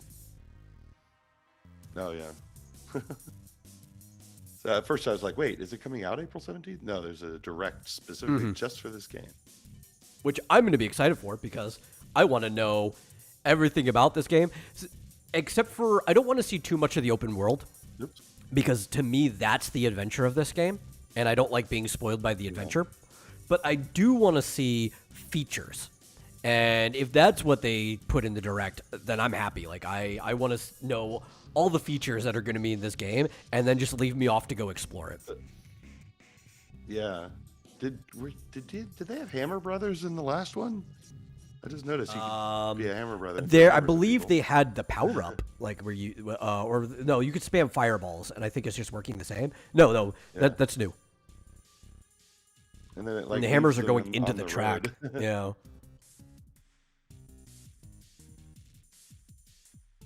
Oh, there's the bullet bill. Mm-hmm. Yeah, and then you take over the go truck. up into this truck, and then you're a truck. Yeah, what was that? I didn't even like look at this slow motion. Eats a hamburger? Sorry. Yeah, that's a large cheeseburger. That's like a then what Scooby-Doo right happens? there. And you get outfit change. Which the outfits give you like different tricks. That's all it is? Oh, okay. Yeah. Huh. Yeah, they've And got, we like, don't these know racing outfits. what that does to a race. Like if being able to do different tricks let you get like boosts off of different obstacles, or like if you need the hamburger power up to be able to grind rails or something. I'm sure we'll find all of that out on the Mario Kart World Direct. Yeah. Man. And I haven't had Mario Kart since mine got stolen. It's the one thing, because I had it on the Wii U, I think, and then I bought it for the Switch, and I was like, I'm not going to buy this fucking game a third time. So I've been, hankering for some Mario Kart. Just waiting for it. What does that say? Rainbow Fragment? Home of the Rainbow Fragment. Interesting. Nice. Obviously, there has to be a Rainbow Road. You probably have to find like Yeah. Yeah, they a haven't shown warp us that. zone or something to be able to get to Rainbow Road. It's probably in the sky. Mm-hmm. Yeah, that's a good point. Is that before you didn't really think about them being part of a real world, but Now you Yeah, actually the have to Rainbow get Road's to in the tracks. yeah. Wait. Okay, Stop Summit, DK Spaceport. Maybe you have to go to the spaceport to get launched up into the Ooh. Rainbow Road. Maybe. That makes sense. Wario Stadium. I like how older places are back again. Just because they were making this world version, they're not scrapping the old stages. They're going to reinvent them and bring them back in. And then Starview Peak. We're a shipyard. That's new. Yeah. Oh, Shy Guy DK Bazaar Pass is was an old one. another. Yeah, DK Pass is. Koopa Troopa Beach is an old one. Peach Stadium is also old. I think they're doing 2-2. I think is what we're doing. Is like 2 new, 2 old. 2 new ones. Yeah. That's. And they're bringing Mario back the Circuit cheese. is a classic. Yeah. That looks like DK Pass to me. Yeah, Cool. the Knockout Tour. That's what it's called. Oh. I remember the desert one. The desert one was in. I feel like. The Mario Kart Wii. I remember there was a desert one. So. There's probably Shy Guy Bazaar, which was in the last one too. But they brought a lot of stuff back. Yeah. No, actually, both. Well, but those were 2 separate ones. There's one that was in a desert where you go like inside a pyramid, and there's a lot of falling. Sorry, I'm laughing at Flip. Thank you, Flip, by the way, for putting that in the chat. He says you can support the show by going to streamlabs.com/vomitorium live and throwing a couple bucks their way. All donos will go to buying Pepsi and outfits for Daisy. I don't know if you actually have to buy outfits for Daisy, but you know it'll help all the same. No, actually, the donos will go to helping me actually get a Switch 2. So yeah. Yeah, definitely. But yeah, we can. I think we've pummeled that one to death. Oh yeah, there's gonna be more to talk about. We're never gonna get to all of them when the direct for that comes out. So we don't need to spend an hour on Mario Kart World, even though to me that was the most exciting thing. You know. Yeah. I'm trying to remember what was after that. Well, you know that I didn't watch the Treehouse that was apparently 3 hours ago. I didn't watch it either. Watch that. I was gonna stay up only... all 3 days, right? Because it was like 7 a.m. is when the Treehouse started. I was gonna stay up for the direct and for each Treehouse because there's another one tomorrow. But honestly, after some of the stuff that I learned after going to sleep and waking back up, I kind of lost a little interest. Like, I'll just catch the highlights later. Yeah. Okay, so I guess this must have just been highlights because it's only 27 minutes and they posted it 3 hours. So I didn't realize how long were those Treehouse videos. Yeah, they didn't go from 7 a.m. to just 3 hours ago. Yeah. It looks like they split it up. Yeah, there's a Mario Kart bit. Donkey I do think Donkey Kong Bonanza was like the next game announcement after that, which was a big one. I thought that was the last one. No, Bonanza was not the last one. Kirby's Air Ride was like the last announcement or something, I think. No, that was the second to last. The Donkey Kong one was the very end. Was it? I promise you. Yes. Oh, okay. 100%. Yeah. It was, yeah. Oh, no. The next announcement was them showing off, I think, games that were getting upscaled. I think that was like the next thing. Yeah. Yeah. So like Breath of the Wild and Tears of the Kingdom were showing off because they were also showing off some of the updates to the Nintendo Switch Online or the Nintendo Online app for your phone, because there are like a map for Hyrule now. You've got like Hyrule maps on your phone for running around in Tears of the Kingdom. And it actually was like Google Maps or TomTom like talking to you, like proceed north and you will find a Korok. You know? Yeah. Somehow, why do I have French subtitles? Anyway. But yeah, a lot of games are getting upscaled. That's when we found out, which I was arguing with people from the beginning. He's like, no, you're going to have to pay. You're going to have to pay. You're going to have to pay. They're not just going to give you an updated version of the game you already own for free. It might not be a lot. Like, it might vary from game to get the updated version for one you own. It might go from $5 to $20. Who knows? But there was no way. They're like, hey, look, there's a Switch 2 version. We are going to let you upgrade. They weren't going to give it for free. It's Nintendo. You know, that'd be insane to ask for that. But yeah, I can't imagine it would be more than $20. Oof. Yeah, I think If it that's the is, I'll high have end. to think twice. Although, yeah, I would say well, I wanted to mention that there's been so much misinformation about it, about this. Yeah. Like people were saying, "Oh, I thought it was going to be backwards compatible," but apparently you have to pay to play the old games. It's like, No, no, it is only still if you backwards want compatible. yeah, It's just only the if old you want game the upgraded versions of certain games. is like 720p. Like that's it. You know, like you're going to be playing the old version of the game. It will be fitted to the screen, Yeah, and I think it's maybe 1080 docked. Like it'll still be the same way that the Switch games were. yeah. Yeah. But I would think that things like going into the Korok Forest in Breath of the Wild would no longer slow down the frame rate. No, because the system is stronger and has more RAM, so I mean, it'll be fine. Yeah. Yeah. So even still, without upgrades, I would imagine a lot of the more, intense. Well, you know how we know? Graphics intensive games would work better. We know it'll work better because when people emulate Breath of the Wild on their computer that has more power than the Switch, it doesn't slow down. So it is clearly a hardware issue. Yeah. And I'll tell you, although it was a little unclear. So they talked about the memory cards, right? Mhm. And they seem to imply, but maybe I misinterpreted, that like the memory cards that were specifically for the Switch will not be compatible with the Switch 2. But does that mean any memory card that worked with the Switch will not work, or just have to be reformatted? Or No. There's a faster ones newer work? type of SD card. It's like SD Express. So if it's not an SD Express, it will not work. Doesn't matter if it was one that worked for the Switch or not.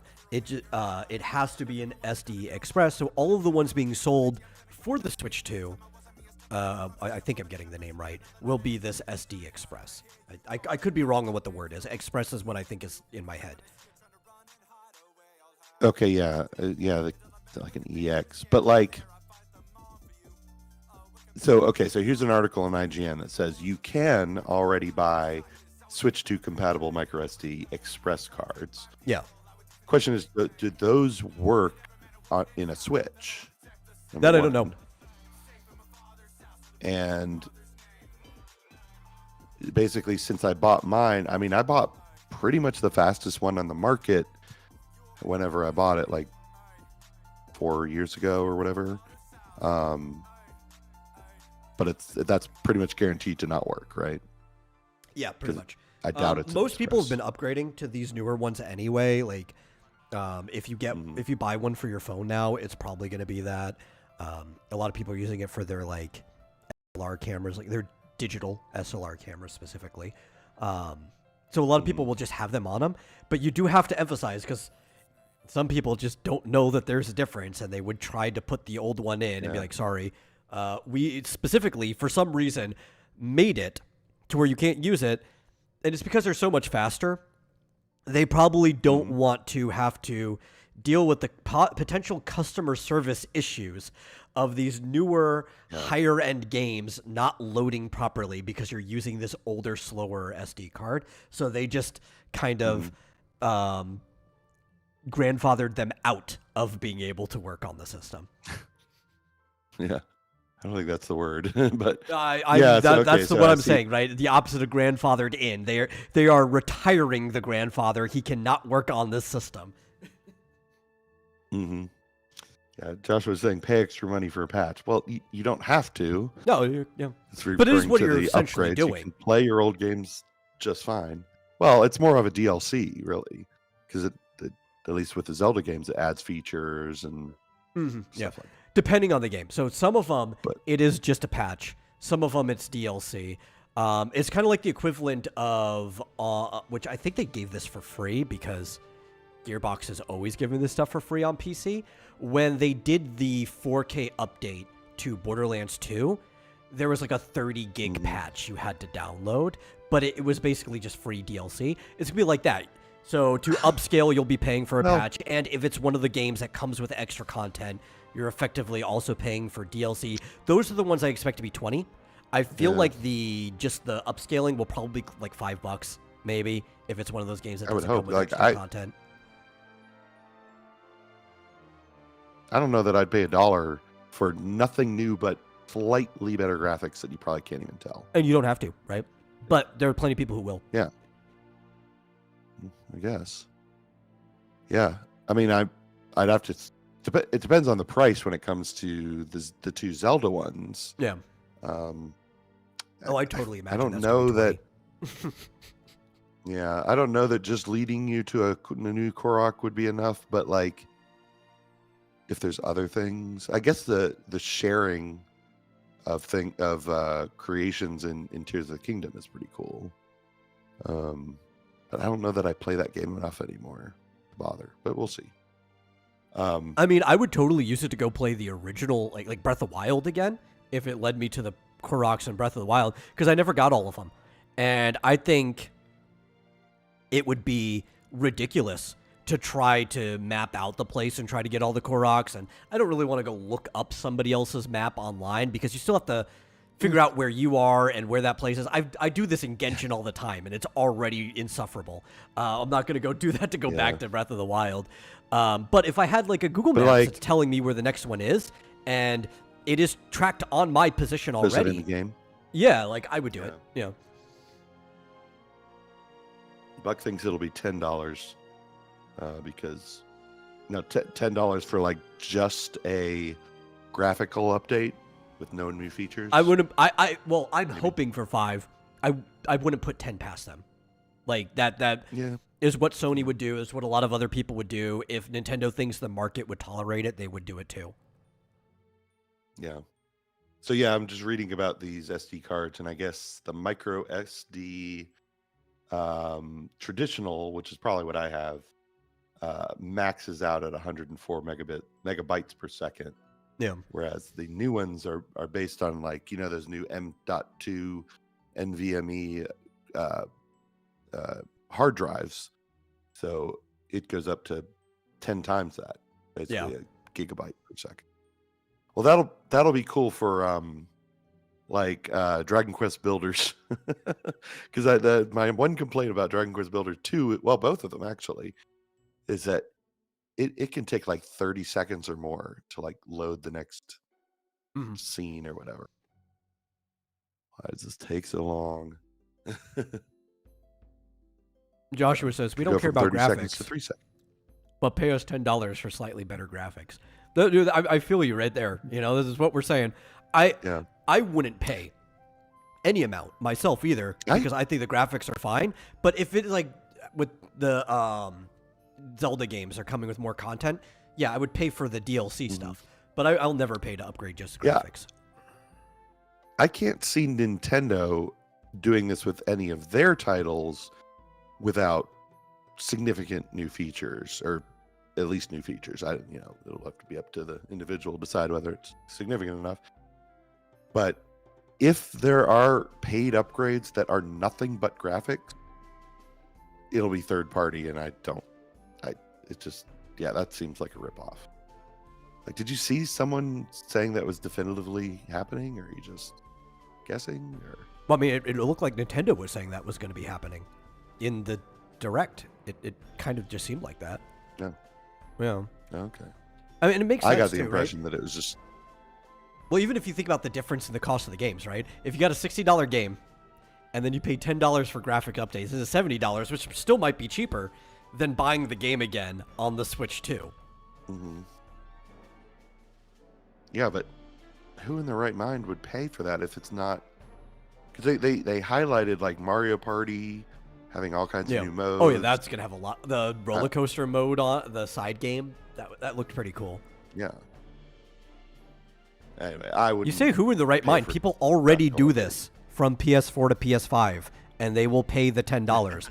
Millions of people do this. This is a common thing, whether you agree with it or not, and I don't necessarily agree with it, but it is a standard in the industry now. This is why games are getting more expensive. Don't blame the game makers blame the idiots paying $10 for negligibly better graphic. Yeah. For slightly better textures. Yeah. And that's also why they spend millions of dollars on people who do nothing but make shitty textures that are... Oh, yeah. They can maybe later upgrade to some PS7 version. Well, I remember telling you my favorite example is Final Fantasy 15, where it takes up so much space, not just because it has the 4K textures, but it also has all of the lower textures. They don't just like crunch it or compress it.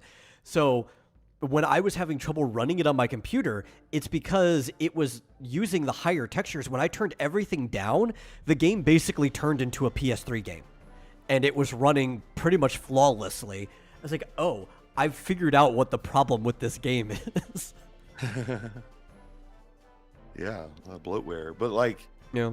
can you manual, or can you like in the settings tell it to use lower resolution? Or do you just In 15? Yeah, you go down and you can actually Yeah. change everything. And when you use the lower settings, Oh, okay. like I it thought- literally is using different textures Yeah. in the higher settings. It's not just like compressing or crunching the textures down. Yeah. Well, yeah, of course. Because if they compressed the higher level textures like on the fly, it would be even slower. Exactly, yeah. Yeah, I mean, Buck has a good point. I think there's more than they showed us. He says the Zelda app did also seem to have multiple things they didn't use during the Direct. Oh, yeah. All they showed was the map thing. All of the apps have more things. They showed the map thing, and they also showed the sharing creations thing was in there. But none of their apps are single purpose.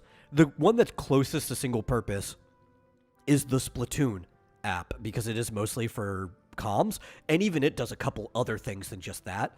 But like you go into any other app, the Animal Crossing one, there's a ton of shit in there, like a daily newspaper that keeps track of the activities of your island. The catalog feature, Smash Brothers lets you share creations of things that you recorded, maps that you made. All of them are multi-purpose apps. I don't think it'll just be the two things that they showed on there. He says there were like 8 icons, if I remember right. I don't remember how many icons, but it looked about that much. So it's probably around there. It looked very similar to the screen for the Animal Crossing Nook Link app, which had a bunch of apps on there. Yeah. I was actually curious to see what the maximum size of the memory card was. I guess. What, for the Switch or the Switch 2? Well, for the Switch 2.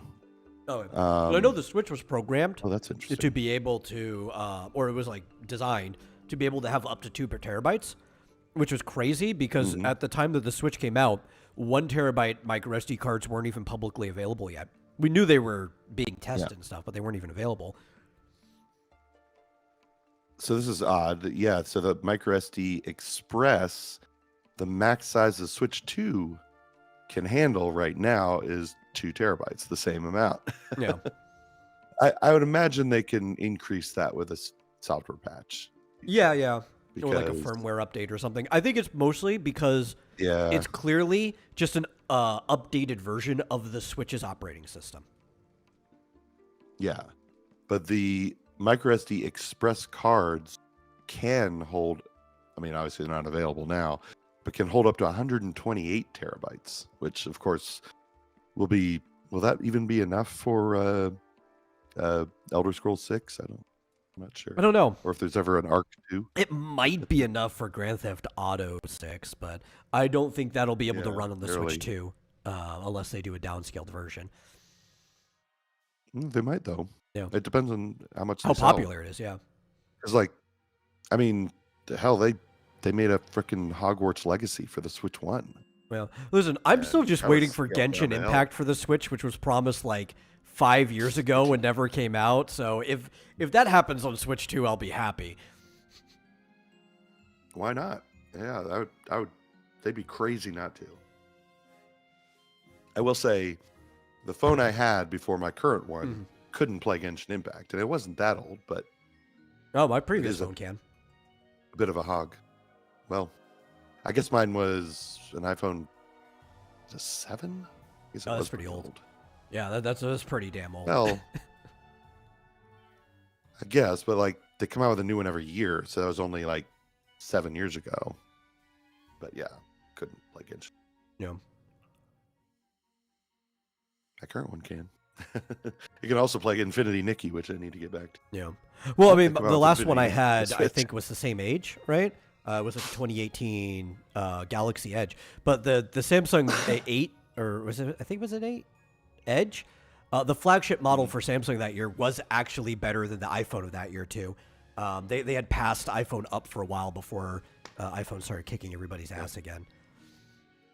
Well, iPhone has this special, cool little feature where the old ones get really shitty really fast, so that you have to buy a new one. It's an awesome feature. Yeah, it's incentive to buy the new one.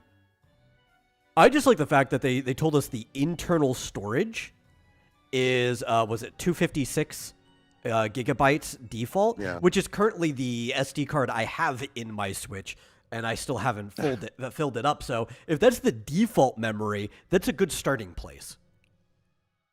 Mm-hmm. Compared to like Buck what says is the it, Switch 32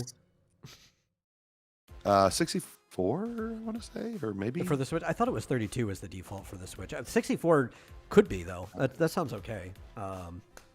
Yeah, but like realistically, you have to get a memory card. But they're so cheap now, at least the ones for the Switch.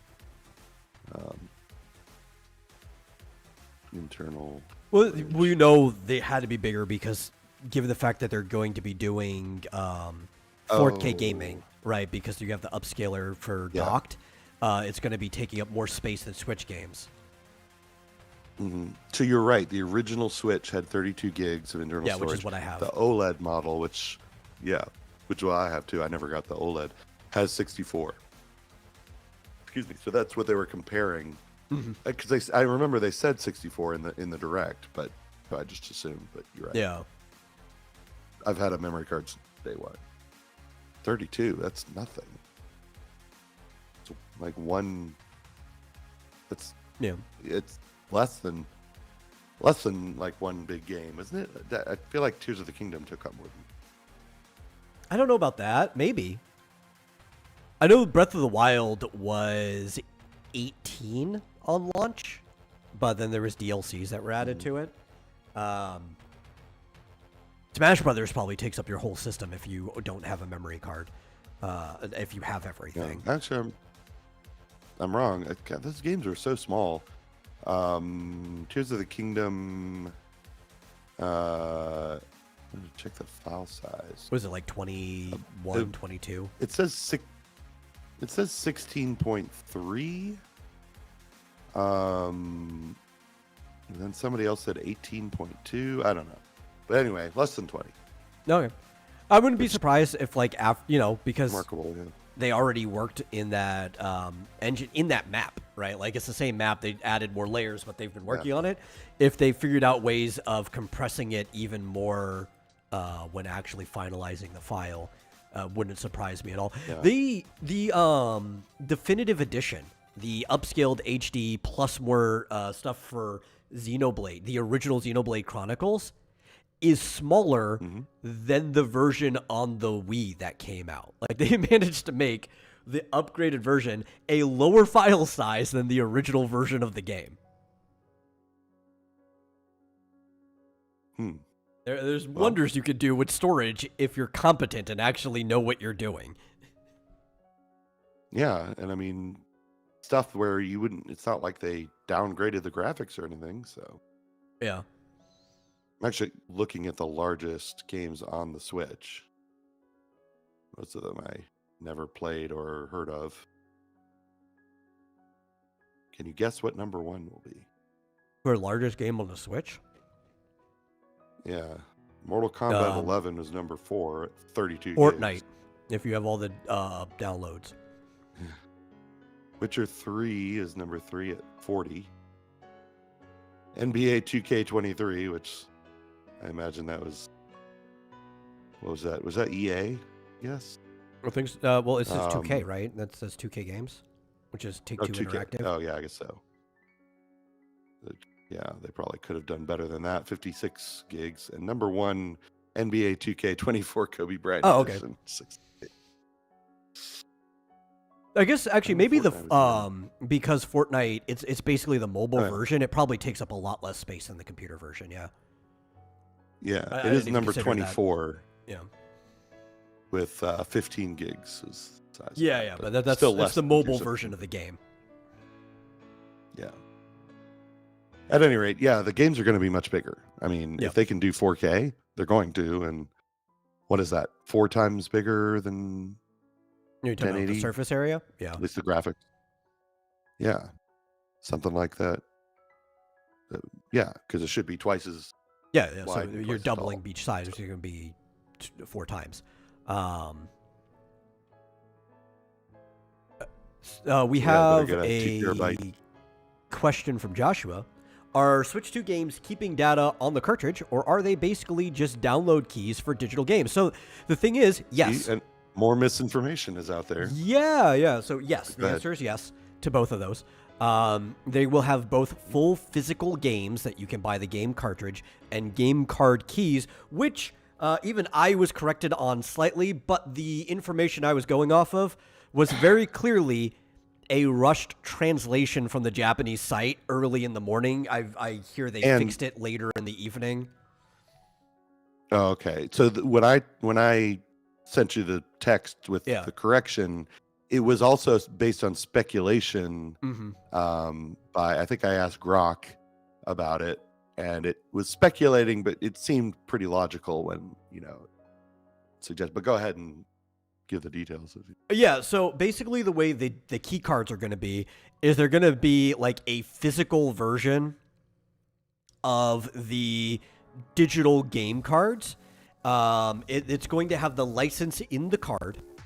And basically, Well, or the card is the license, more or would- less.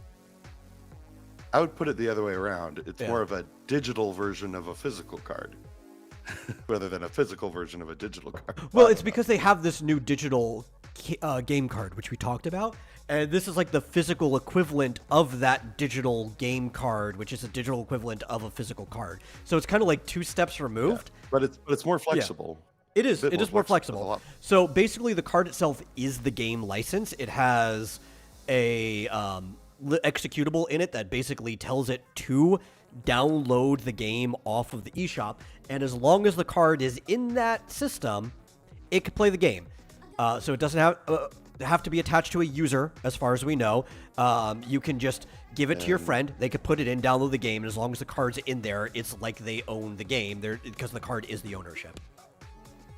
And if you have obviously you have to be connected to the internet to download it for the first time, and to turn it on or play it for the first time, because it's got just like a physical game, it has to check a server for what do they call it, DRM. All games are like that now, like it or not. But yeah, that was a key component, because I was like, you initially thought, which is perfectly reasonable considering some of the disappointments here, that the key would be attached to your Switch, and so it was basically like a digital game, but with the inconvenience of having to have the card in there at all times. But that was just because of how it was poorly translated, and you could tell that the English site wasn't prepared. It was a rush job where they had just machine translated the Japanese site for it.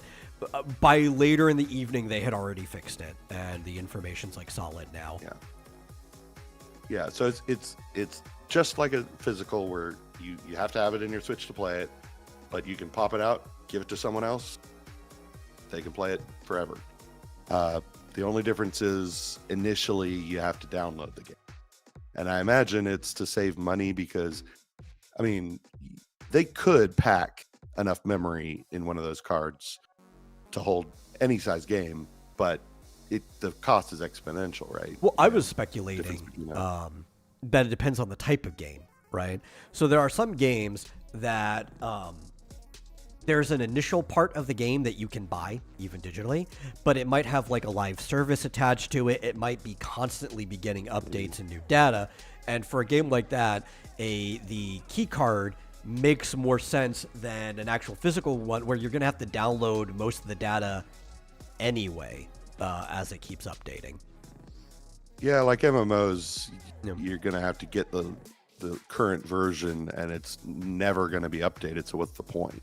Yeah, it's like The you card go is get never the going to be disc playable because it's for like Final Fantasy 14, and it's like, okay, A Realm Reborn is on there, but it doesn't even have any of the post A Realm Reborn stuff or any of the things from any of the expansions after that. It's yeah. So very large games, MMOs, games where the release version is only going to even be valid for a very short amount of time. That all makes sense, but I'm pretty sure the majority of standard games are going to be exactly the same as now on the cartridge. Maybe there'll be a day one patch or day zero patch, but yeah. just like now, but really no different for the majority, I would think. And that's what people were like, what? All the games are going to have to be downloaded? No, not. No, if you Not were even even paying close. attention, like it literally said that they were still going to be selling physical games in the Direct. Yeah, because we were talking about it actually last night, and when we first thought, oh wait, it's going to be attached to the Switch that you first install it on, you're like, well, that's terrible. Well, What's I only the thought it point? was going to be But, attached to yeah, the that's- user itself, not the Switch. or the user, Which yeah, is still either slightly more way. accessible than the digital game cards, because those you can only attach up to 2 Switches, while this, you could technically still have users everywhere and do it. But luckily, that's also not the case. Like, this is literally not attached to a user at all. Right. I think I mean, obviously it caused a great deal of panic. But like, it does make sense. I mean, if you're going to play World of Warcraft, at least before the vanilla version was out, but like, Yeah. People what's on thought the this was the cartridge greedy thing. was worthless. No, this is not the greedy Yeah. thing. The greedy thing from the Switch is the fucking peripheral, okay? That webcam is not worth being sold as another object, especially with the cost of the Switch. It does not cost them. Even looking at the fidelity of the video on the screen that is capturing, it does not cost them any more than it is to just pre-package that with a Switch. That is a shitty webcam that doesn't even have that good of a stand. No, that is stupid. You should have just pre-packaged it, Nintendo. And I assume it won't work with a standard webcam. No, I guarantee you won't. PlayStation doesn't let you use a standard webcam. Why would the Nintendo? It's like our competition doesn't have to do that. Though the Switch was That seems actually like a much very better. gimmicky thing. Was much better than the PlayStation 5 was at handling third-party and other types of controllers. Like, the Switch is really good. You could plug like a fight stick in it, and it'll just register it. So maybe they actually will just let you use your own webcam. I think a PS5 can do that now, at least. Now, but they couldn't at launch. They were really, really bad at that really? at launch. Yeah, that was something a lot of people were complaining about. They've had some I updates. didn't get a PS5 until, Wait, did I get it at launch? I guess no, it was a while later because it was like in the middle of COVID, and like it was still like there were severe shortages, and I just managed to nab like this one that was at the one Best Buy in all of Birmingham, Alabama. It was like, well, how did I manage to do that? Well, it didn't even handle third-party microphones outside of headsets plugged into the controller at launch. But now it handles, like, you can plug a Yeti into the USB or whatever. Like, it's been updated quite a few times. Still doesn't accept third-party webcams, though. That's, like, the one thing it doesn't accept. Yeah. And I don't think they have any incentive to change that. Yeah. So, yeah, a lot of people were disappointed. I guess we'll probably get into more games next time. Yeah, because we are past time. I mean, I don't mind. I had to stall for a bit, and we spent a long time talking about this before even getting into it. So, yeah. No, even before the Mario Kart, just like talking stuff before even getting into things. Can we talk about the one I'm well. What? Yeah, no, you can. You're most excited about Mario Kart, right? I think so. Yeah, I think I said that too, but I can't think of something in there that I am more excited about. Aside from the fact that GameCube games are being added to the Switch Online. Is that what you were going to say? That's the only thing I think I'm more excited about. Okay, so you have something else. I am excited about that. I'm excited about a lot of things, and I tell you, I'm susceptible to the hype. So right after watching it, I was just excited about everything. But then after reading a few things, I was like, yeah, it's not great or whatever. Things like the $80 was not great. But you probably can't think of it because there was so much in there. But if you thought about it, there was one series that I bought 4 times, 3 of which were the exact same game, just different devices. And I just absolutely love it. So I was pretty excited about this. Let me fix this. There we go. Oh, the new Hyrule Warriors? Shut up, SIRI. Okay. Yeah. Yeah. I think it's because I'm not excited about it. Yeah. That's fine. It's a acquired taste, I guess, or well, I like the original Hyrule know. Warriors and all the versions of that. I thought that was an amazing game, and I would even be willing to replay it. Mm-hmm. But this thing has 2 things going against it for me. One, Mm-hmm. I'm not that big of a fan of Tears of the Kingdom. It's actually one of my lowest rated Zelda games. That's not like a CDI game. And 2, the Hyrule Warriors Age of Calamity was too middling of a game. It wasn't full Zelda. It wasn't full Warriors like the first Hyrule Warriors was. It was kind of like in between, and I didn't get like a really good experience from either, and I kind of expect the same from this game. Mm-hmm. Yeah. I will say I like the original more, obviously, because I got it on the 3DS and the Wii U and the Switch. I just couldn't stop playing it. I was like, "Ooh, it's on a new system. I bet it's even better." And I hope, and I'm almost certain, there's going to be more characters than they showed in here.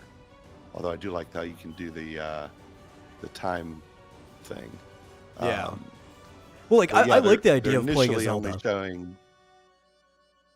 Oh yeah, me too. Well, you've been able to play as Zelda in all of them. Yeah. Well, and also but that's not super hype for me because I just played a stellar game where I got to play the whole game as Zelda. So. Oh yeah, well. Echoes of Wisdom. I already came off of a good high of playing a whole game as Zelda. So. Yeah, but that's chibi Zelda. This is like, hot Princess Warrior Zelda. But also that's 2D Zelda, which is better than 3D Zelda. About that. But obviously, no, I'm not talking about play as Rauru and Sonia. Attractiveness that 2D Zelda. I'm talking about as a game. 2D Zelda games are better than 3D Zelda games. Oh, I got you. Yeah. Now, I do like how you can fight these things, whatever they're called. But they only showing, presumably you're going to be able to play as all of the original or all of these characters. What do they call them? The Zonai or whatever they are? Or something? I don't know. The Zonai, yeah. Yeah. But that's another problem. Zonai, the thing I like the least about Tears of the Kingdom was the stuff happening in the past with Zelda. And that whole story leading up to her being a dragon. And I just don't give a shit about the goat people. Well, but people have been talking about the imprisoning war and what that was all about forever. At least since, Ocarina of Time, I think they mentioned it. Maybe. But I imagine you're going to be able to play it. I would guess that the sages are going to somehow come back in time.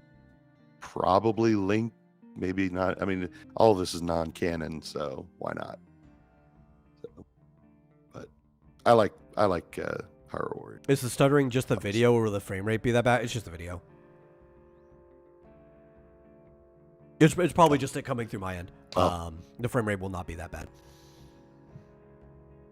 Yeah, no, it looks really good if you watch it on the YouTubes. This ages. That's the thing is, like, even with all the imprisonment war, it's different than what they were mentioning all the way back then. Like, it's evolved into different things. I don't care about it in the same way that I cared back then because it's not the same conception. Well, yeah, I mean, I'm beginning to think that Zelda is maybe even takes place in multiple dimensions or something. Like, Multiple universes. There's different histories.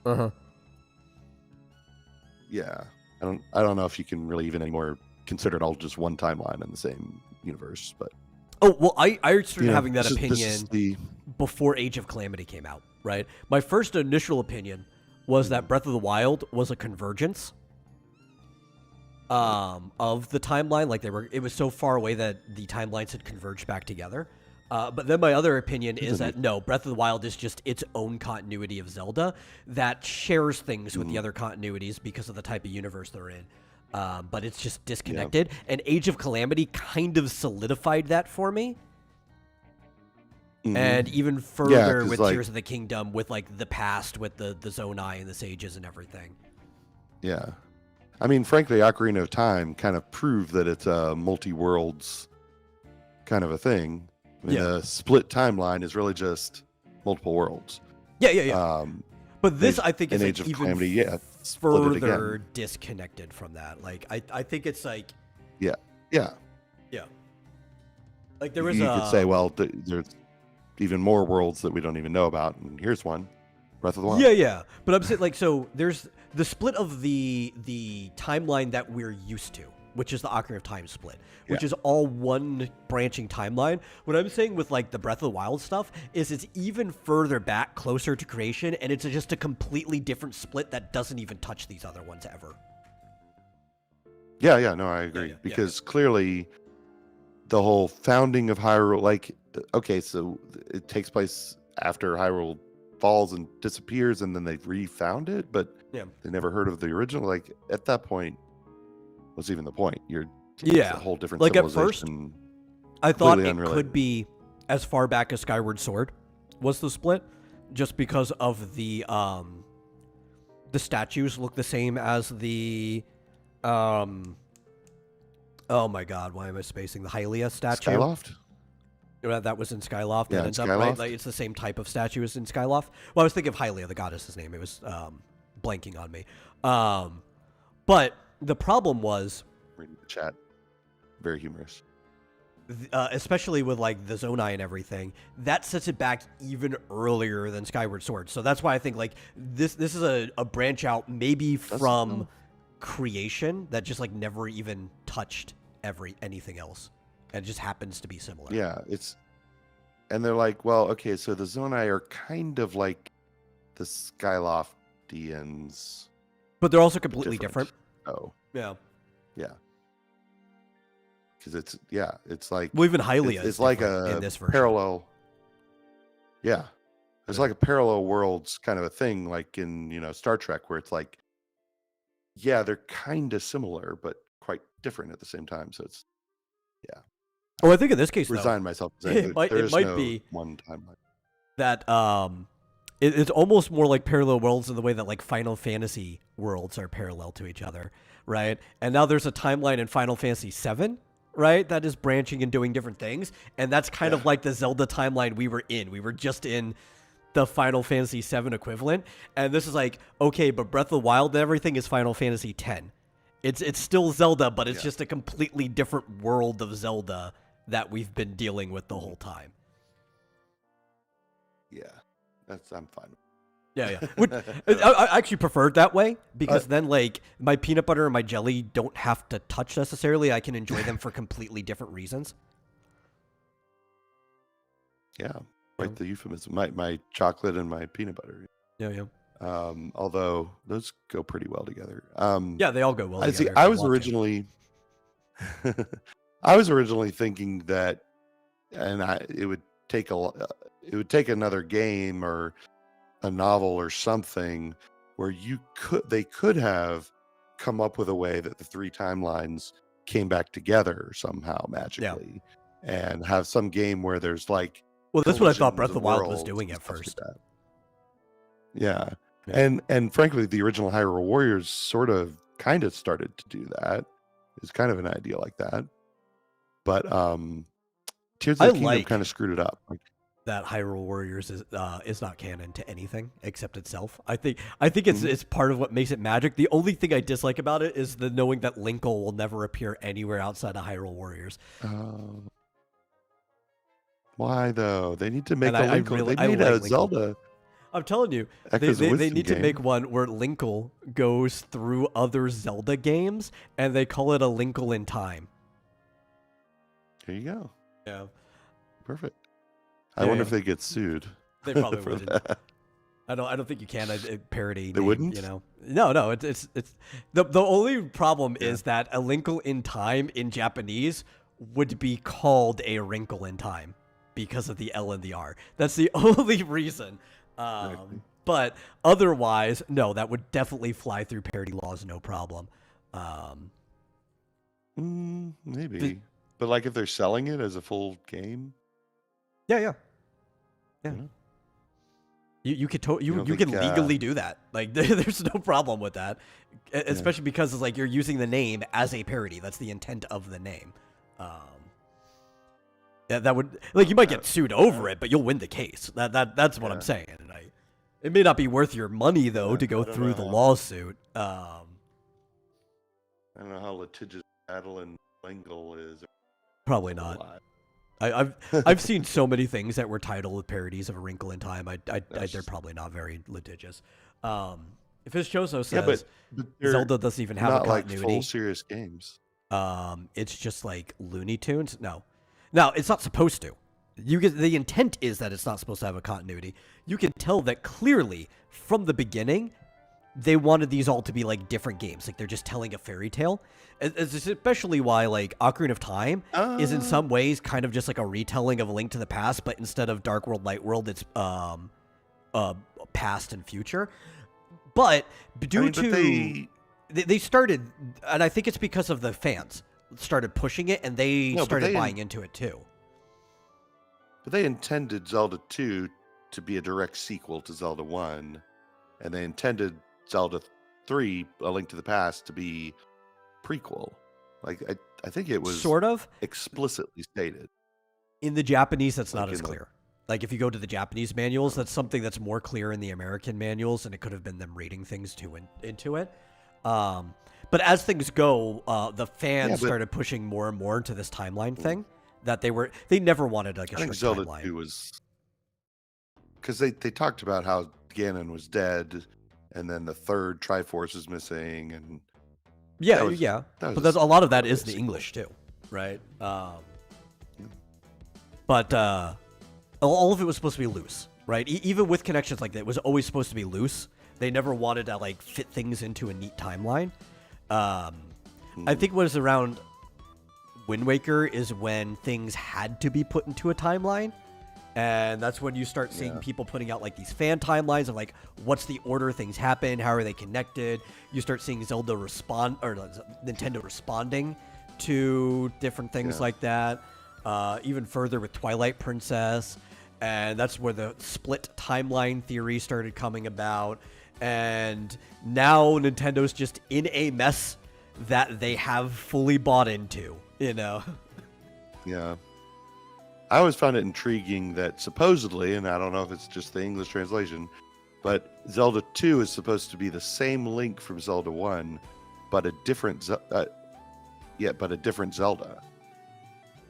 apparently was older than the original Zelda, but she'd been asleep and didn't age while she was asleep. But yeah, which is not the case anymore. Link that is not what like the official timeline says about those games. I like to think that Link likes older women because she's like 100 years old. But yeah, but you only really like older women if they're aging, and we don't know if she's aging. She could be like in stasis perfectly, right? If somebody's like 1,200 years old and they look like an 18-year-old, they're not an older woman. Like they're older than you, actually, but that's like still like liking an 18-year-old. Yeah, well, considering like I recently rewatched the episode of Frieren where the what was it? The goatee priest Yeah. really wanted to have an older woman in the party. And they were like, well, Freeren's 1,000 years old, and he's like, she doesn't look like that. No, Yeah. When somebody says they she like acts- older she acts women, like a teenager. they want like a MILF cougar. Like they want them to physically look like that, Yeah. And she even called him Sonny at one point to try and. And he's like, no, it doesn't work. And I think Does China Freeren's like exist in the Pokemon world. Maybe. It's hard to say. The entity called China may not exist. It might be multiple Some entities. equivalent. Yeah. But it does take place on a world that is geographically similar to ours. Like almost identical with some differences to it. Yeah. We know that like Lieutenant Surge fought in a war and that he was previously from like their equivalent of the USA. In the original game, it literally says he's from America. But I think it's been retranslated since then. We know that there are regions that are in the States, right? Like Unova, Ore from Pokemon Coliseum is in... if they mention China in the Pokedex, then the entity of China exists in there, right? We don't know if the entity of Japan exists, even though... Mention a lot of things in the Pokedex. Yeah, and things get changed a lot, too, over time, right? They kind of retcon things. We don't know if the entity of Japan even exists in Pokemon. We just know that the island of Japan does, and that there are regions there. Like, the Kanto region Kanto's a real province in Japan. Tokyo's in Kanto. The Saffron City is actually probably supposed to be Tokyo. A lot of the regions, Hoenn is based off of a real region. Like Johto, those three regions are in Japan. So all of these things geographically are based off of real regions. Kalos is France. I forget the Scarlet Violet area, but that's Spain. It's just a matter of like, have they gotten around to retconning and renaming China yet? You know what I mean? Like, yeah. Sorry, I interrupted you. You were going to say something about Freerin, which I'm very interested in. Was I going to say something One of my about? favorites. Oh, I was just say Freerin Yes. is basically like a 14 or 15-year-old in her species. That was all I was going to say. Oh, okay. Yeah. And that's been loosely The confirmed Scarlet by Violet- like the author too. I got to get the manga. Actually, it's on my birthday list. Just coming up. Scarlet and Violet takes place in the Paldea region. Paldea. Yeah, of all the region names, that's the one that's like the hardest for me to remember. Should remember because it came out around the same time as Pal World. And Yeah, that's never going to help. I don't think of Pal World unless people bring it up. yeah. Well, it's funny because Asmongold was saying that he thought that the new Pokemon game that was in the Switch 2 presentation was the worst one that they showed, the worst game. And he was like, I'm they not a really fan need of to like Legends. acquire. Yeah, he's like, they really need to like either hire people from the whatever the Power World company, or just acquire them and get them to make some decent Pokemon games. Yeah, only if there's like really, really strict like regulations or like commands on them. Because honestly, Yeah, from could watching be Power rules. World, I don't want a Pokemon game by the people who made Power World. But that's as somebody who's like a really long-term Well- Pokemon fan. But if you were directing them and telling them what they can and can't do, maybe. I'd still have to see what they pump out. Yeah. I mean, I haven't played it, but people said it was really, really fun. It looked really bad to off on me. a tangent I mean, point. visually it looked good. I'm not going to complain about the graphics or anything. They did a good job with that. The gameplay looked very unintriguing. Yeah. But we are We'll over. definitely have to delve into more Switch 2 stuff. I know. It's Yeah. like, there's so much to talk about. It's crazy. There is. We'll talk more. Okay. We'll have a Later. round 2 next Thursday. Thank you guys for watching. If you enjoy the show, please, for the love of God, share it out with somebody else. I don't care. Anybody. One person, pick them. Bother them. Have them watch your favorite part. You can timestamp it and have them come on in. And if you really enjoy the show, consider giving a donation to streamlabs.com/vomitorium live. Really helps us out. Especially, like, I'll be able to give a better review of the Switch 2 to you guys if I have one in my hands. So consider that. And we'll see you guys no later than Monday. And thank you very much to our very intelligent and good-looking chat. I can tell you guys are beautiful in hand.